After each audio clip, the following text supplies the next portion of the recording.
Islamabad high court में एक तवील अरसे से लापता अफराद के केसेस पर समाअत हो रही है। पहले ये मुकदमा साबिक चीफ जस्टिस अतहर मिनल्लाह सुना करते थे, मगर अब वो सुप्रीम कोर्ट में तैनात हो गए हैं, इसलिए आज उनकी जगह नए चीफ जस्टिस आमिर फारूक ने इस केस पर समाअत की। आज की समाअत में चीफ जस्टिस आमिर फारूक ने वफाकी हुकूमत के नुमाइंदे को इस मामले की हसासियत का एहसास दिलाया, तफ्तीशी अफसर की सरजनिश की और इंतहाई अहम रिमार्क्स भी दिए। जियो न्यूज़ के नुमाइंदे उवैस यूसुफ़ज़ई के मुताबिक आज समाअत के दौरान मुदस्सिर नारो की वालदा की तरफ से उनकी वकील ईमान मज़ारी ने तवज्जो दिलाई कि वज़ीर आज़म ने इस अदालत में पेश होकर यकीन दहानी कराई थी।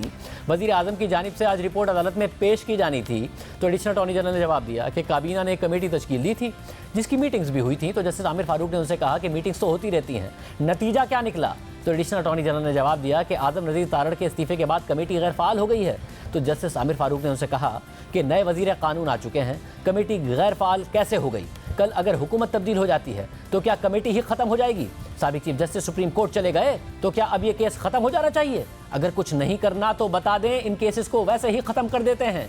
मुल्क के मफाद में है कि ये मसले हल हो जाएं और कुछ नहीं। चीफ जस्टिस ने पूछा कि इन केसेस में क्या कोशिशें की गई हैं, तो एडिशनल अटॉर्नी जनरल ने मौका इख्तियार किया कि कमेटी के 8 इजलास हुए हैं जिनमें लापता अफराद के अहले खानों को बुलाया गया था। अब मजीद कार्रवाई करनी है, हमें कुछ वक्त चाहिए।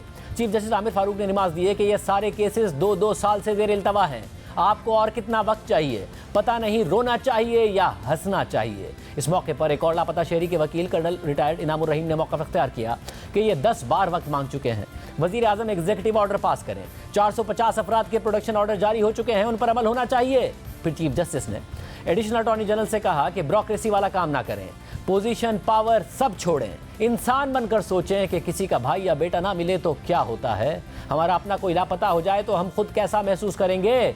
वकील, जज या आईजी बाद में, हम इंसान तो पहले हैं। आज एक मौके पर 2 लापता लड़कों के वालिद ने मौका इख्तियार किया कि इस्लामिक यूनिवर्सिटी के बाहर से मेरे 2 बेटे लापता हुए, अभी तक कुछ पता नहीं चला। तो चीफ जस्टिस आमिर फारूक तफ्तीशी अफसर पर सख्त बरहम हो गए और उनकी सरजनिश करते हुए सवाल किया कि आपने क्या तफ्तीश की है? क्या आप तफ्तीश के अहल भी हैं? जो 2 फूल लगाए हुए हैं, क्या इसके अहल भी हैं?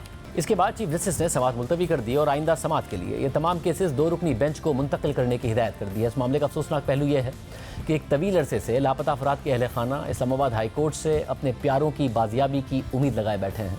मुसलसल समातें हो रही हैं। इस अरसे में हुकूमत बदल गई, 2 वज़ीर आज़म बदल गए, दोनों ने अपने अपने दौर में इस्लामाबाद हाई कोर्ट में यकीन दहानियाँ कराईं। साबिक वज़ीर आज़म इमरान खान अदालती हिदायत पर मुदस्सिर नारो की वालदा और बच्चे से मिले।